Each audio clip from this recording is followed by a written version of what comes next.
எங்கும் தமிழ், எதிலும் தமிழ் வெற்று முழக்கமாய் போனது. வீழ்வது நாமாக இருந்தாலும் வாழ்வது தமிழ் வெற்று முழக்கமாய் போனது. எப்படி? இப்போது வீழ்வது தமிழாக இருந்தாலும் வாழ்வது நாமாக இருக்கட்டும் என்று மாட்டிவிட்டார்கள். யாமறிந்த மொழிகளிலே இனிதானது எங்கும் காணோம் என்கிறான் பாரதி, நம்முடைய பாட்டன் பாரதி. நாம் அவனுக்கு என்ன சொல்ல வேண்டியது இருக்கு? ஆமா பாரதி, எங்கேயும் காணோம். மணக்க வரும் தென்றலிலே குளிராயில்லை, தோப்பில் நிழலாயில்லை, தனிப்பெரிதாம் துன்பம் இது தமிழகத்தின் தமிழ் தெருவில் தமிழ்தான் இல்லைங்கிறான் புரட்சி பாவேந்தன் பாரதிதாசன். எங்கே இருக்கிறது தமிழ்? தமிழ் பேச தெரியவில்லை. தமிழன் என்ற இனம் செத்து போனது. தமிழோடு சமஸ்கிருதம் கலந்து பேசி 1800 கன்னடர்கள், தமிழோடு சமஸ்கிருதம் கலந்து பேசி 1600 தெலுங்கர்கள், 15ஆம் நூற்றாண்டில் தமிழோடு சமஸ்கிருதம் கலந்து பேசி மலையாளிகள், அதற்கு பிறகு தமிழோடு சமஸ்கிருதம் பேசி துளுவர்கள், இப்போது தமிழோடு சமஸ்கிருதம் அதோடு ஆங்கிலம் 90-95 விழுக்காடு கலந்து பேசி தமிழர்கள். நாம் தமிழர்கள்.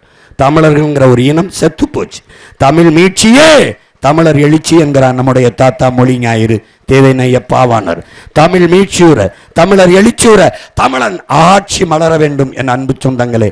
அதற்காக களத்தில் நிற்பவர்கள் உங்கள் பிள்ளைகள். இந்த மகன் அரசியல் இயக்கத்தை தொடங்கியவன் சீன புரட்சியாளன் மாசெத்துங் சொல்கிறான், என் அன்பு தம்பி தங்கையிலே, மக்களுக்கென்று ஒரு படை இல்லை என்றால் மக்களுக்கென்று ஒன்றும் இல்லைங்கிறான். கைவிடப்பட்ட இனத்தின் பிள்ளைகள் நாங்கள். நிராகரிக்கப்பட்ட புறக்கணிக்கப்பட்ட இடத்தில்தான் அருவியை போல பேராற்றல் பொங்கி எழும்கிறார் ஐயா இறை என்பவர்கள்.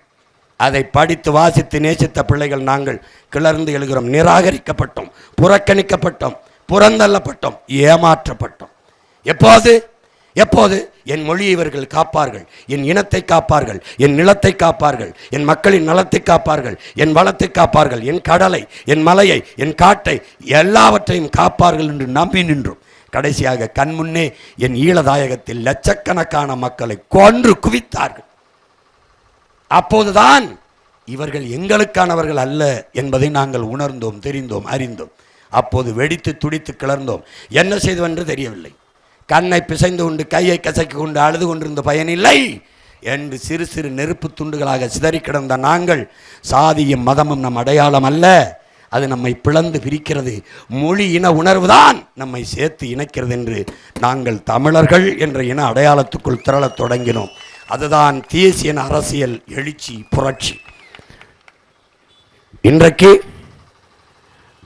உங்கள் பிள்ளைகள் மக்களை வைத்து பிழைக்க வரவில்லை, மக்களுக்கு உழைக்க. பதவிக்காக இந்த மகன் இங்கே நிற்கவில்லை. அப்படி என்றால் என்னைக்கோ 10, 20, 30 சீட்டை வாங்கி கொண்டு கூட்டணி வைத்துக் கொண்டு போய் அங்கே துணை முதல்வர் 2000 கோடி, எத்தனை பதவி, அங்கே வா இங்கே வா, உங்களுக்கு அறியாததா? அரை விழுக்காடு, விழுக்காடு, 2 விழுக்காடு வாக்கு வைத்திருக்கிற எல்லாரையும் எப்படி வலை வீசி கூட்டணி பேசி இழுக்கிறார்கள். இந்த மகனை எவ்வளவு பேரம் பேசி கூப்பிட்டிருப்பார்கள். ஏன் போகவில்லை? நான் என் மண்ணுக்கானவன், என் மக்களுக்கானவன், அதனால் நிற்கிறேன். நான் பதவிக்காக வந்தவன் அல்ல, என் மக்களின் உதவிக்கு. பணத்திற்காக வந்தவன் அல்ல, நான் பிறந்த பெருமை மிக்க தமிழர் என்கிற இனத்திற்கு வந்தவன். அதனால் தான் தனித்து நிற்கிறேன், தனித்துவத்தோடு நிற்கிறேன், உயர்ந்த தத்துவத்தோடு நிற்கிறேன்.